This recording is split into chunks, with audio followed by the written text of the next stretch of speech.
Bonjour, c'est Jules Lavie pour Code Source, le podcast d'actualité du Parisien.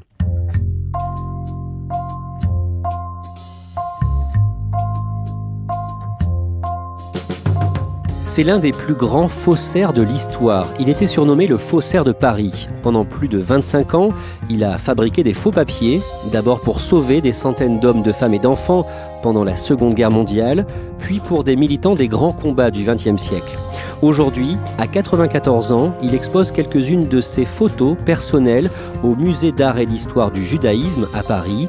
Adolfo Kaminski, faux papier, vrai héros, épisode de Code Source raconté par Yves Jéglé, journaliste culture au Parisien. J'en avais jamais entendu parler et puis on m'a invité à une soirée au Musée d'art et d'histoire du judaïsme où on m'a dit « Toi qui aimes les histoires, il y a un monsieur qui va présenter son expo photo. » Le musée était fermé mais c'était pour ses proches, ses amis. J'ai eu envie de le découvrir. À quoi il ressemble, Adolfo Kaminski ? C'est un très vieux monsieur. Alors, à l'exposition, il était fatigué, il était sur un fauteuil. Je l'ai revu plusieurs jours après chez lui. Bonjour. Enchanté, monsieur. Je suis vraiment hyper content de vous voir. Olivier. C'est pas tous les jours qu'on rencontre un vrai héros. Et là, il était beaucoup plus en forme. C'est quelqu'un qui a un esprit très vif. Il vit pas très loin d'ici, dans le 15e arrondissement. C'est un appartement classique. Il y a beaucoup de photos de lui, des années 50. Il y a son trépied, il y a ses appareils. Il a beaucoup de Rolleiflex. On sent qu'il s'est nourri de tout ça. Mais c'est un appartement vraiment, voilà, avec canapé, fauteuil. Ça pourrait être le vôtre, je pense. Alors on va découvrir qui est Adolfo Kaminski, grâce à vous Yves Jéglé. D'abord, qui sont ses parents ? Ses parents sont des juifs russes qui, pendant la Révolution, émigrent à Paris. Ils fuient les pogroms, comme beaucoup de juifs à cette époque. Il y a beaucoup de pogroms en Russie. Ce sont des gens très modestes et donc ils s'installent à Paris. Mais ça va être plus compliqué que ce qu'ils croient. Pourquoi ? Le père d'Adolfo était membre du Bund, qui est un petit peu le parti socialiste des Juifs d'Europe de l'Est. Et en 1916, au moment de la Révolution, l'État français décide d'exclure ce qu'ils appellent les Rouges. Lui n'était pas communiste, mais il s'est retrouvé dans cette expulsion massive et du coup un peu catastrophe. Et là, la famille part en Argentine. Beaucoup de Juifs partaient en Argentine. En 1932, finalement, les Kaminski reviennent en France, en Normandie, où ils ont de la famille. C'est là qu'Adolfo grandit. Et à cette époque, il a un rêve, devenir artiste. Il a dit qu'il aurait aimé peindre. Il était en tout cas passionné des couleurs. Et alors, il s'est débrouillé pour... Il était en apprentissage dans une teinturerie. Et ce qui l'intéressait, c'est de mélanger les couleurs, de séparer les couleurs. Et il s'intéressait aussi à la céramique. Il a fait des tas d'expériences avec la vaisselle de sa mère. Et donc, les assiettes blanches sont devenues bleues, vertes, roses. Mais il a un petit peu raté son coup. Sa maman était furieuse. En 1939, le jeune Adolfo, 14 ans, qu'est-ce qu'il fait concrètement ? Mais tous ses désirs artistiques ont été balayés par la guerre et auraient été de toute façon compliqués à réaliser. Dès 10 ans, il quitte l'école. Donc après, il est en formation comme apprenti teinturier, ce qui va énormément le servir dans son activité clandestine. Et là, j'ai découvert la magie de la couleur. On faisait de la teinture dans des immenses cuves de près de 500 litres, 1000 litres. Cuve en cuivre, on fait bouillir les vêtements, les remuant avec un bâton et ça dure longtemps et le textile est teint quand l'eau est devenue complètement transparente. C'est merveilleux. Et il est embauché ensuite dans une usine parce que son père veut le faire travailler avec son oncle sur les marchés, mais il est déjà très rebelle, très indépendant et c'est lui qui décide de travailler dans une usine électrique. En Normandie, où il se fait des copains d'ailleurs et où il rencontre les premiers résistants.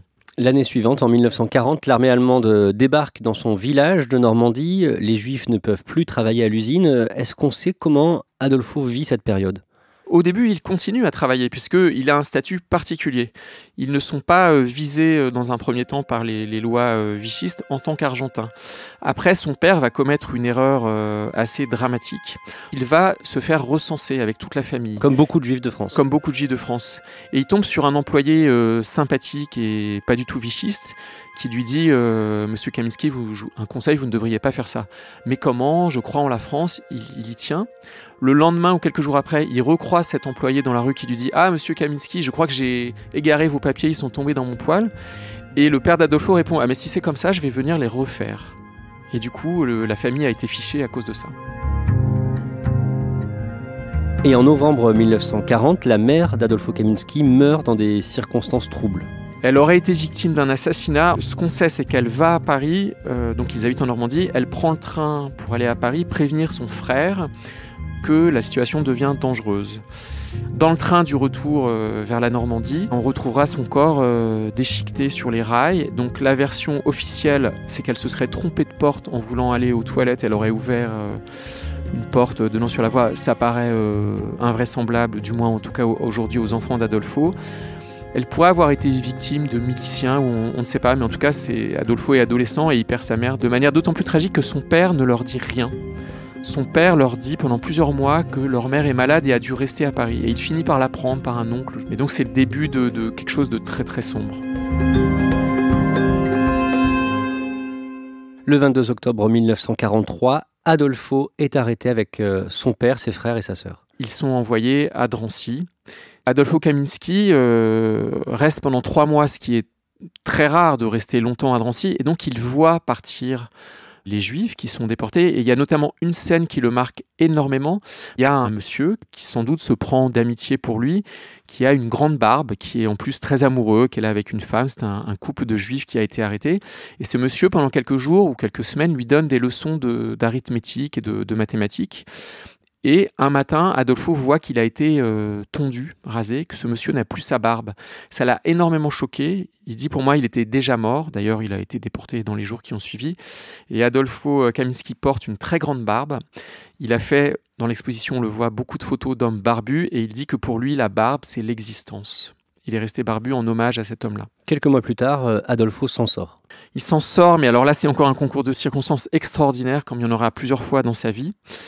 Il y a donc un accord entre le gouvernement argentin et le gouvernement allemand, sauf que cet accord prend fin le jour où Adolfo sort de Drancy.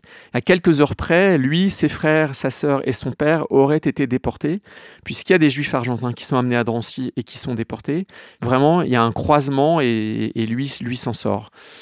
Mais là, il faut se cacher. Il faut entrer dans la clandestinité. Et du coup, c'est ce qu'il fait. Les premiers faux papiers qu'Adolfo Kaminski ait eus, ce sont ceux qu'un résistant va lui donner.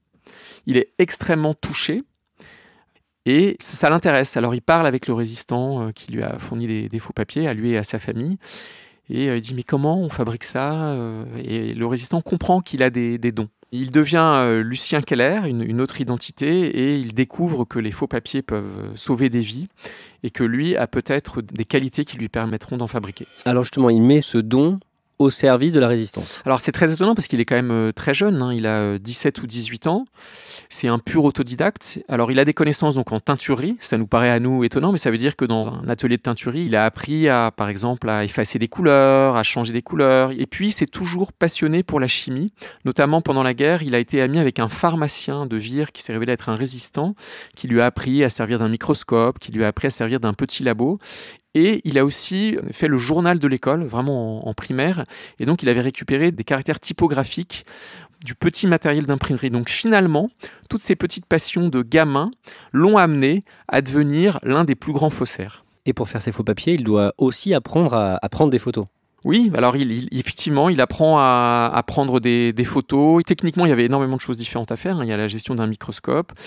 Pour étudier même les poussières. Il apprenait à reproduire des poussières. Parce qu'un passeport trop neuf ne paraît pas sérieux, rigoureux. Il fallait que ce soit des passeports usagés.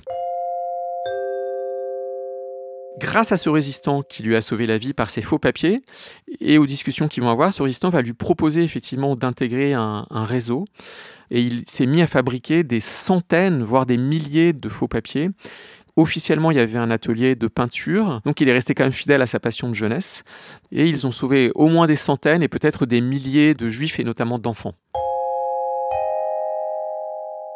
Il travaille beaucoup à ce moment-là pour faire ses faux papiers, à tel point qu'une nuit, il fait un malaise. On est en 1944, donc les Allemands savent qu'ils sont en train de perdre la guerre, mais ils accélèrent le processus d'extermination. Et on vient sans cesse voir Adolfo Kaminski, et un jour, on lui dit, demain, 300 enfants vont être déportés. Est-ce que tu peux faire 300 faux papiers en une nuit ? Ça lui paraît fou, mais il ne peut pas renoncer, parce qu'il a vu des choses atroces à Drancy, il a vu des bébés être déportés, il veut y arriver. Si je dormais 1 heure, 30 personnes mouraient. De chaque document dépendait la vie ou la mort d'un être humain.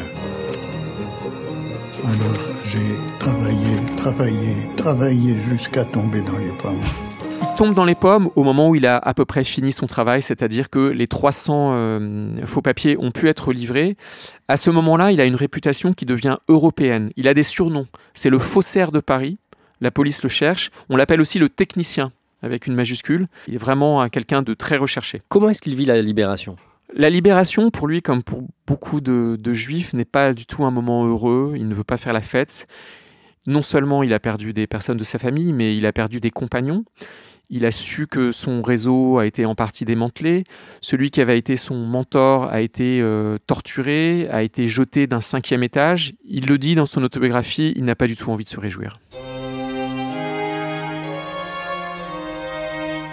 Au moment de la libération de Paris, son travail de faux papier s'arrête pour la résistance, mais il est recruté par l'armée française. C'est un épisode qui est assez peu connu et qui ne va pas durer très longtemps. C'est-à-dire que l'armée française l'utilise pour créer des faux papiers allemands qui permettront à des soldats et des espions français de franchir les lignes ennemies, puisque la guerre continue, pour parachuter des soldats français très loin en Allemagne et aller voir ce qui se passe, monter des coups. Et du coup, il travaille pour l'armée française, il en est très fier, il a d'ailleurs été décoré, mais il se passe encore quelque chose qui va le choquer. Juste après la guerre, donc vraiment après l'armistice, l'armée française n'a plus besoin de lui pour travailler en Allemagne. Et comme il est donc employé, salarié, l'armée lui propose une autre tâche, c'est de préparer une cartographie très précise de l'Indochine pour la guerre qui se prépare en Indochine. Et là, Adolfo Kaminski refuse, parce qu'il se définit comme un combattant de la liberté, il est contre toute guerre de colonisation, et donc il démissionne de l'armée. Aujourd'hui, il en parle encore en riant, parce qu'il dit « c'est la seule fois de ma vie où on m'a proposé un boulot salarié, et au bout d'à peine un an, j'ai démissionné ». Qu'est-ce qu'il fait ensuite ? Donc là, il rouvre un atelier de photo et immédiatement, on vient le voir. Il est donc recruté par la Haganah, qui est l'organisme qui va préfigurer l'existence d'Israël. Lui n'est absolument pas un juif religieux, mais il a été quand même très touché par le sort des anciens déportés. Notamment, il a vu les camps de personnes déplacées avec des hordes d'enfants juifs abandonnés, orphelins. Et il veut aider ces gens-là à aller dans ce qui sera l'État d'Israël. Et donc, il se met à faire des faux papiers pour eux. Il est recruté, ce qui est très étonnant, par aussi le groupe Stern, qui est un groupe beaucoup plus engagé dans la lutte armée, à laquelle participe notamment Yitzhak Shamir, qui sera un des grands présidents israéliens. Ce groupe lui demande de participer à un attentat contre le ministre des Affaires étrangères anglais Ernest Bevin, parce que les Anglais à l'époque, ce sont eux qui administrent la Palestine.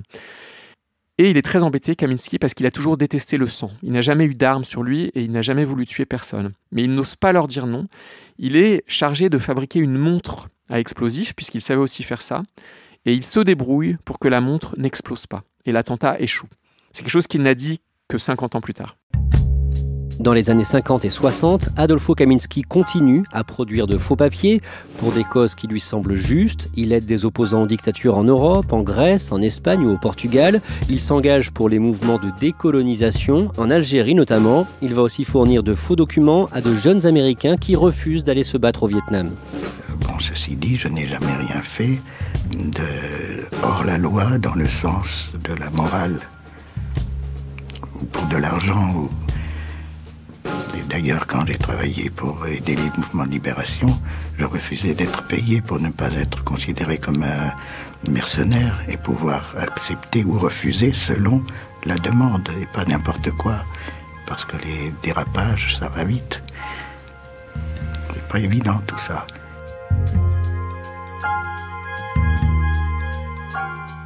Et en 1971, Adolfo Kaminski travaille pour des militants anti-apartheid d'Afrique du Sud. Oui, donc à cette époque, il est basé à Paris et il est contacté pour aider des compagnons de Nelson Mandela qui ont absolument besoin d'être exfiltrés d'Afrique du Sud où ils sont en danger de mort et il accepte de réaliser des faux papiers pour eux qui leur permettront de sortir d'Afrique du Sud. Il dit d'ailleurs que c'est les papiers les plus difficiles à réaliser techniquement parce que c'est des formats, des typographies très particulières. C'était un régime quand même policier, le régime d'apartheid et donc voilà, il a affaire à des gens qui sont aussi brillants que lui de l'autre côté et donc il doit être plus fin qu'eux. Et là, il va se passer quelque chose d'étrange. Il sent qu'il est repéré. D'abord, il ne travaille pas avec les contacts habituels. Une personne qu'il connaît très bien lui recommande d'autres gens et déjà, il ne comprend pas pourquoi ça le perturbe. Donc, un premier contact vient le voir avec une carte d'identité qu'il doit refaire, qu'il doit falsifier. Mais comme il a un doute, il refuse. Il ment. Il dit « Oui, je sais, je suis très connu comme faussaire, mais vous savez maintenant, je ne suis plus qu'un modeste photographe. » Et donc, il est conduit son visiteur. Mais peu de temps après, quelqu'un d'autre vient le voir, du même réseau, officiellement, avec la même carte d'identité. Il trouve ça de plus en plus troublant, donc il refuse à nouveau. Et quelques semaines après, une troisième personne vient le voir avec la même carte d'identité, et là il se dit « ça n'est pas possible, ce sont des policiers, ils ont une carte d'identité, ils sont en train d'essayer de me coincer, il suffit que je dise oui et je vais être menotté ». Du coup, il arrête tout, plus jamais il ne fera de faux papiers et il s'enfuit.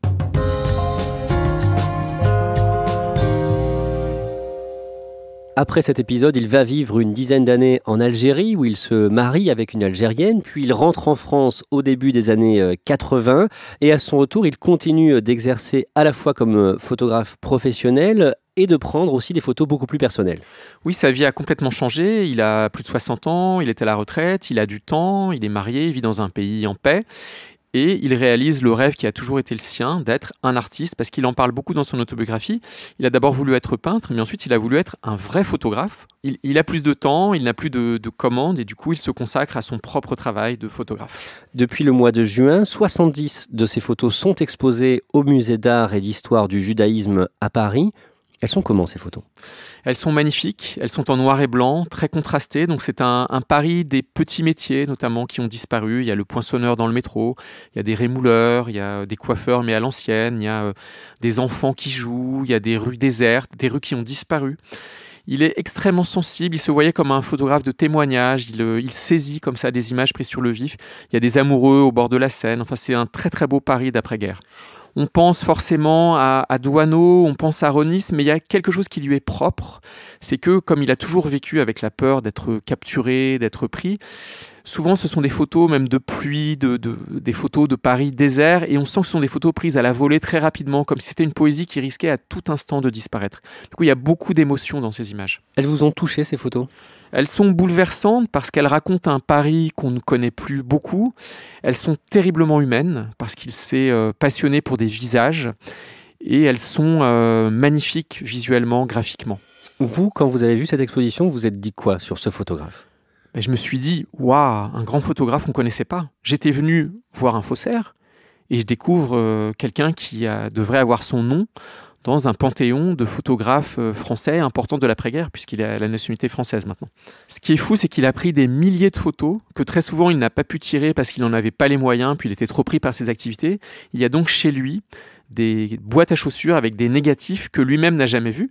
Et on rêverait de voir ce trésor incroyable, puisque ces 70 images sont une goutte d'eau, quelque chose qui a été prélevé sur une œuvre d'une vie, puisque même quand il était faussaire, il a toujours pris quelques photos pour lui. Que se disent les spécialistes de la photo aujourd'hui avec le cas Adolfo Kaminski ? Certains le comparent à Viviane Meyer, qui est donc une photographe qu'on a redécouverte ces dernières années, qui était nounou, gouvernant dans des familles américaines, qui a été entièrement inconnue de son vivant parce qu'elle non plus, elle avait juste un salaire d'assistante maternelle et elle n'avait pas les moyens de faire tirer ses photos. On a découvert dans un garde-meuble des cartons de négatifs et quelqu'un qui était passionné par ça les a fait tirer. Et aujourd'hui, Viviane Meyer est dans tous les grands musées et beaucoup se demandent si Adolfo Kaminski n'est pas un chaînon manquant dans ces générations de grands photographes d'après-guerre et s'il ne va pas à son tour entrer par la grande porte dans les musées de photos. Merci à Yves Jéglé, dossier conçu et préparé par Clara Garnier-Amouroux.